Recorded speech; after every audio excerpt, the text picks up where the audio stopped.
Hi, and we're back with Mark chapter 8 and with Carrie, who's back with us again. Carrie Horst, the lovely Carrie Horst, my wife.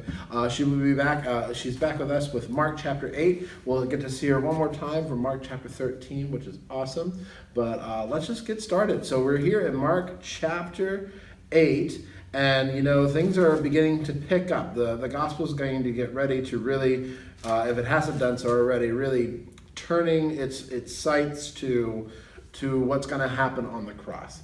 And so things are going to start picking up. If it hasn't, I mean, Mark has been quick the whole way through. I feel like it's just been just these snapshots of very powerful scenes. And so chapter 8 again is no different. So enough about me talking about it. We have Carrie here to talk about it. So Carrie, let's look at Mark chapter 8 and tell us what you saw.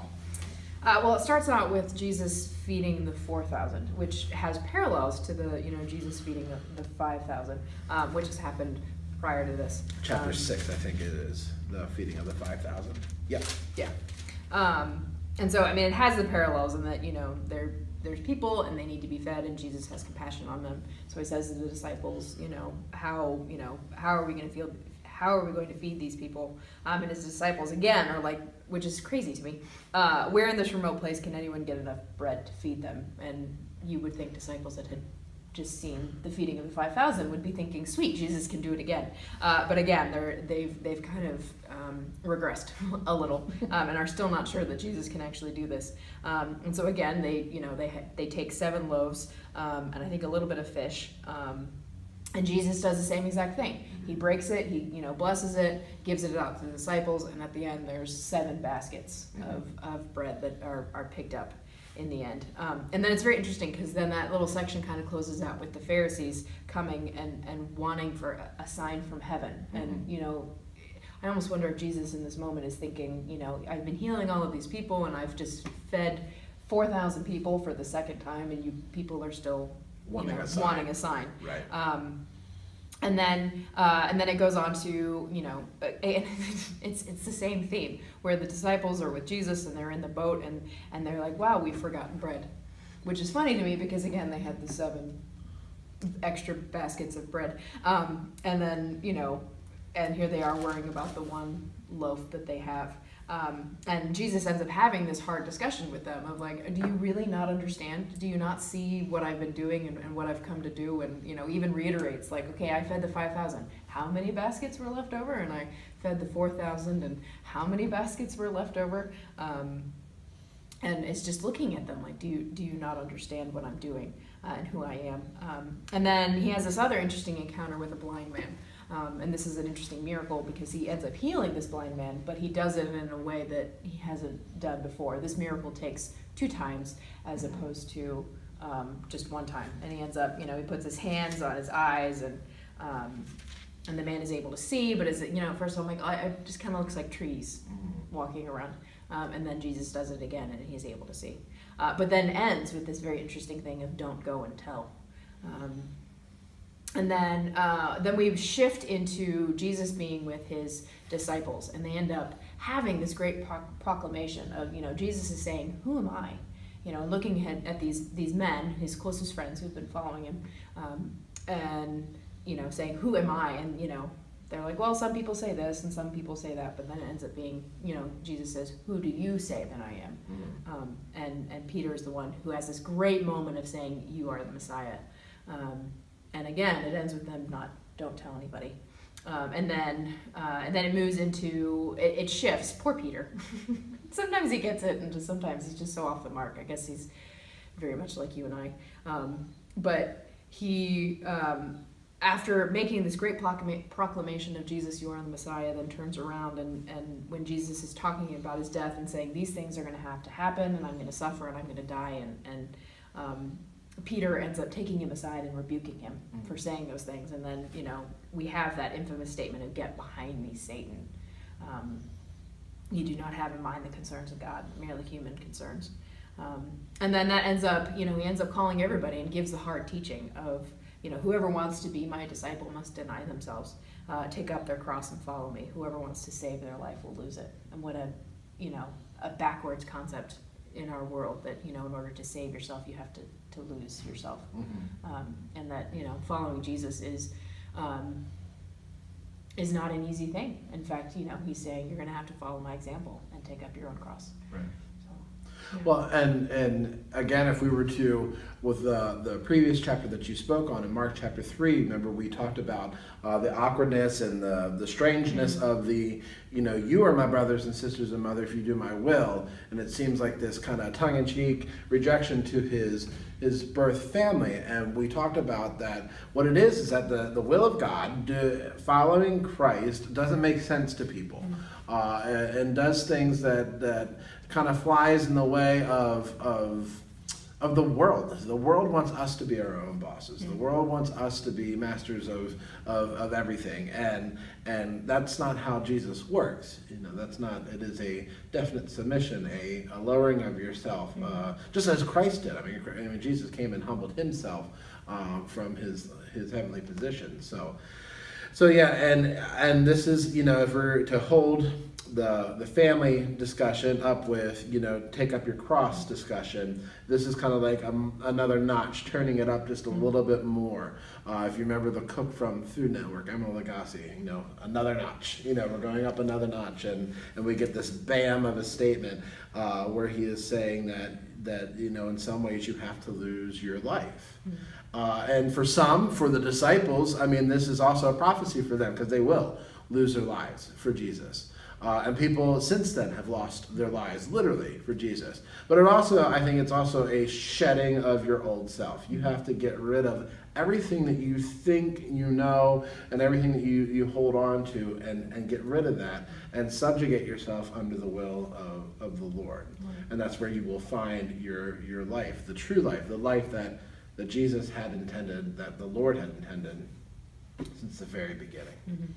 And so for some people that's hard. Yeah. I mean, that's a lifelong journey for some folks. For some folks that is a lifelong diving into scriptures, still holding on to that one thing, maybe even to the day they die, and not seeing true redemption until they finally see Jesus face to face, kind of thing. So it's tough, and so I don't want to pay lip service to it, but this is discipleship. This is what it is, and we can't shy from that.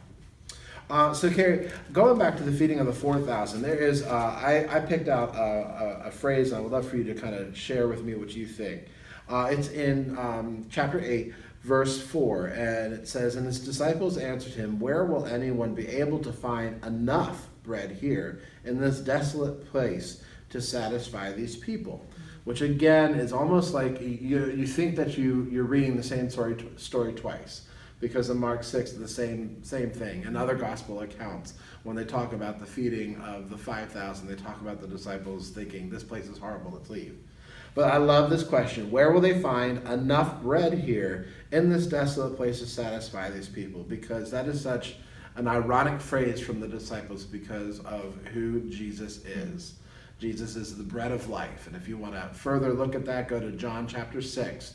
And read about the bread of life sermon, and then read this and see the irony of it. Can you explain, maybe in your words, the irony of that statement? Well, it's this moment of Jesus saying, I can provide for you physically, but at the same time, I can provide for all of these people spiritually. You know, you're referencing the fact that Jesus is the bread of life. You know, Jesus. It reminds me of the woman at the well. When the woman at the well, you know, Jesus says, "I have water that, you know, that will make you never thirsty again." And the woman is like, well, that's awesome. I want that water. And again, it's Jesus saying that, you know, if you come after me, if you follow me, you will never thirst again. Not necessarily physically, because obviously, you know, we all need to eat and drink, but never thirst again in a spiritual sense. Right. You know, because we're going after the one who created us and knows exactly what we need and completes us and fills us. And so that is the irony in this statement of where can we get enough bread to feed anyone? And Jesus is saying, hello. I can do it. Yes, I can do it. I can do it physically, but I can also do it in other ways, which, you know, is a reminder of that God is always enough for us. Right. And if we were to look at this in chronological order, this statement is coming after, and I'm just looking at my Bible, all the many healings that the disciples had witnessed. Jesus walking on the water,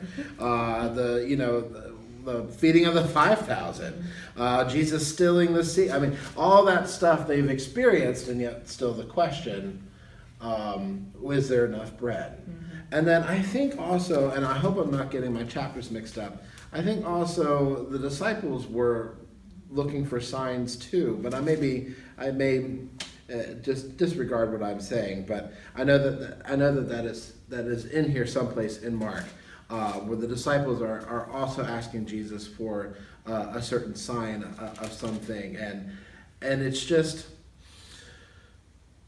it gives me hope for my stupidity. Yeah. You know, because if the disciples can be that way with Jesus right in front of them, getting, face-to-face teaching, tutoring from God, and they still messing that up, that gives hope for me when I mess up. But it also just, I think it grieves me also in the fact that I can be the same way also. I can deny the Lord. I can turn a deaf ear. I can underestimate how big He is, and it's in a lot of ways we don't have time for that. This is the world that we live in needs to have the love shared of Christ, and there's just no time for that foolery. So, but anyways, any difficult teachings, Carrie, that you saw in here? I mean, we've kind of talked about it. I do think there's that whole, denying yourself and taking up your cross, and I think especially as Americans, it's really hard sometimes for us to deny ourselves. We have a lot of things, and we have a lot of good things, and we have a lot of plenty, and we like to be in control, and we don't like it when God says, do this or don't do that. If it goes against, what we're comfortable with, or if, at one point Jesus tells the young rich man to go and sell all of his things. Like, I know for me, I would struggle with that, but that could potentially be something that Jesus would say to me in terms of deny yourself and follow me. You're invested too much in this stuff, get rid of it, and then all that you have left is me, and that's all that you need. So I think that's a hard teaching.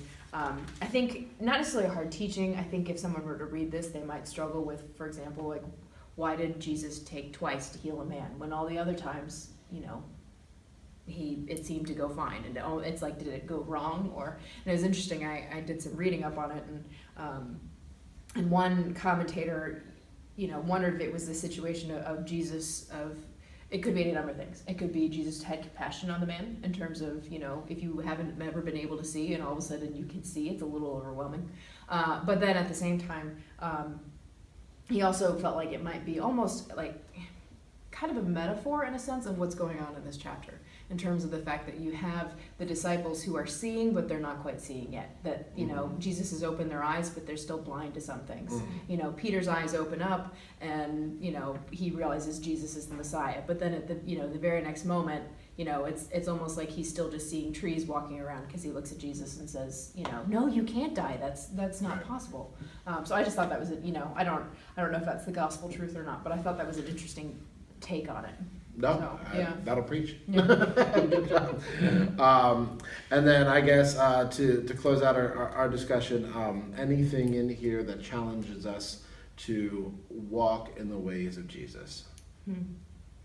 Again, I think I talked about this in chapter 3, just this idea of having compassion for people. Jesus just looked out at these people, and he had compassion on them. He knew that they were hungry, and he knew that they needed him, and not just in the physical sense, but that they needed him, and he had compassion on them. And, sometimes for people, compassion comes easy, and for other people, compassion doesn't come as easily. We really have to intentionally go after the Lord and say, open my hearts and my heart. I got to open our heart and let me see these people the way that you see them. These hungry, starving people who, really the heart of the matter is that they're hungry and starving for Jesus. And to have patience, I think, too. Patience with obstinate people. Yes. We all may have those folks in our lives, family members in our lives that you've tried to share the gospel with over and over and over again, and it's just not quite landing. And not to get discouraged with that, and just to kind of continue to persist. Jesus persisted, and just kind of continue to lead with love and compassion with Christ, and let that Spirit do its work. And to remind ourselves that, we at times need the patience. Yes, yes. We need we're other- the obstinate people. Yes. We need other people to look at us Yeah. in that way, because even the disciples who were with Jesus day in and day out still didn't understand and still messed up, and like you talked about, that it gives us encouragement. Yeah. That those of us who aren't, can't physically see Jesus, we struggle, and they struggled, and they could actually be with Jesus in the physical sense. Well, wonderful. Thank you for that. And Carrie will be with us for one more chapter, Mark chapter 13, which coincidentally is where the disciples are asking for a sign. That was the thing that I was remembering. So I apologize. I jumped a couple of chapters on us to get to there, but that's okay. But anyways, have fun this afternoon, this evening, as you all discuss and dive into chapter 8 of the Gospel of Mark, and we will see you back. I'll see you back next week, and Carrie will be here in a few weeks for Mark chapter 13. Thank you all. Have a great evening.